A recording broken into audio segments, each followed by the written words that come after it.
Hi అండి, నమస్తే. Welcome to Abi cooking vibes. ఎలా ఉన్నారు? అందరూ బాగున్నారా? అందరము బాగుండాలని ఆ దేవునైతే మనస్ఫూర్తిగా కోరుకుంటున్నానండి.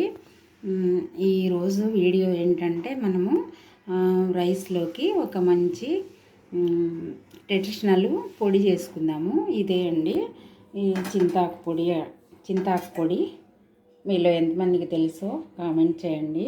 ఇప్పుడు మనము ఈ పొడి రైస్లో మనము చాలా టేస్టీగా ఉంటుందండి. మీరు చూసి ట్రై చేయండి. ఇప్పుడు మనము ప్రిపేర్ చేసుకుందాము. ఫస్ట్ బాండిల్ పెట్టానండి. ఇంకా 4 టేబుల్ స్పూన్లు ఆయిల్ వేసాను. ఇప్పుడు మనము జీలకర్ర ఆవాలు ఇలా కలిపి పెట్టానండి, వేసుకుందాము. తర్వాత ధనియాలు వేసుకున్నాము. ఇలాగా శనగపప్పు, మినపప్పు, శనగపప్పు కలిపి పెట్టాను. ఇవి కూడా వేసేసుకుందాము.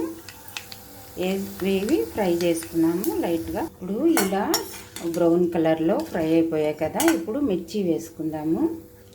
చూడండి, ఇలా వేయించుకుందాము.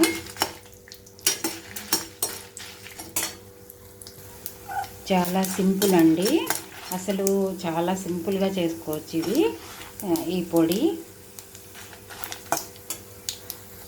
చూడండి, ఇలా వేగిపోయాయి. ఇప్పుడైతే ఇవి తీసి ప్లేట్లో వేసుకొని చింతాకు వేయించుకుందాము. ఇలా అదే బాండీలో వేసుకొని ఇలా లైట్గా ఫ్రై చేసుకుందామండి.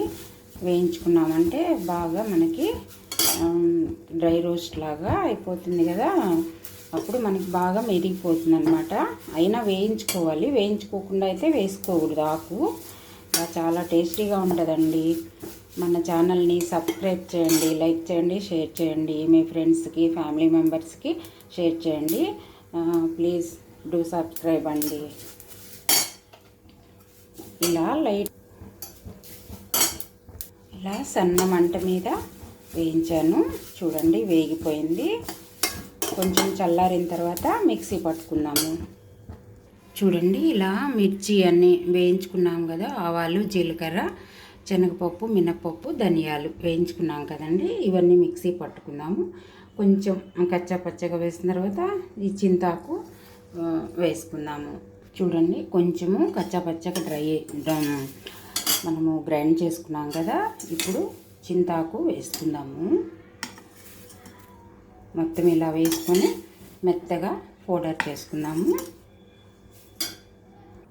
ఇప్పుడు గ్రైండ్ చేసుకున్నాం కదా. ఇప్పుడు కొంచెము ఒక 1/2 స్పూన్ సాల్ట్ వేసినా అండి. మన టేస్ట్ని బట్టి చూసి మళ్ళీ వేసుకోవచ్చు. కారమైనా అంతే అండి, మన టేస్ట్ని బట్టి. కానీ ఇది ఆకు కొంచెం పుల్లగా ఉంటుంది కాబట్టి మనమైతే కారం వేసుకుంటేనే బాగుంటుంది. ఇప్పుడు ఒక 4 వెల్లుల్లి వేస్తున్నాను. కొంచెం సాల్ట్ కూడా వేసుకుందామండి, సరిపోలేదు. కారమైనా సాల్ట్ అయినా మన టేస్ట్ని బట్టి వేసుకోవచ్చు. పుల్లగా కావాలంటే కొంచెం కారం తగ్గించవచ్చు, కొంచెం కారంగా ఉండాలంటే కొంచెం మిర్చి వేసుకోవచ్చు. నేనైతే ఒక 10-11 వేసాను. 1 కప్పు చింతాకు పొడికి ఒక 10-11 వేసానండి. చూడండి, ఇలా రెడీ అయిపోయింది. మెత్తగా గ్రైండ్ చేసుకున్నాం కదా, ఇలాగా రెడీ అయిపోయిందండి. ఫైనల్గా ఇలా రెడీ అయిపోయిందండి మనకి చింతాకు పొడి. కారము చూసి వేసుకోవచ్చండి. మనము మిర్చి కొన్ని కారం ఉంటాయి, కొన్ని కారం ఉండవు కదా. చూసి మన టేస్ట్ని బట్టి కావాలంటే ఇంక 2 వేసుకోవచ్చు. నాకైతే కరెక్ట్గా సరిపోయింది. ఇలాగా మనము ఒక గాజు సీసాలో పెట్టుకున్నామంటే, ఇలాగా ఒక గాజు సీసా అయినా ప్లాస్టిక్ డబ్బా అయినా పర్లేదండి. ఇది పౌడర్ కాబట్టి పెట్టుకోవచ్చు, ఏం కాదు.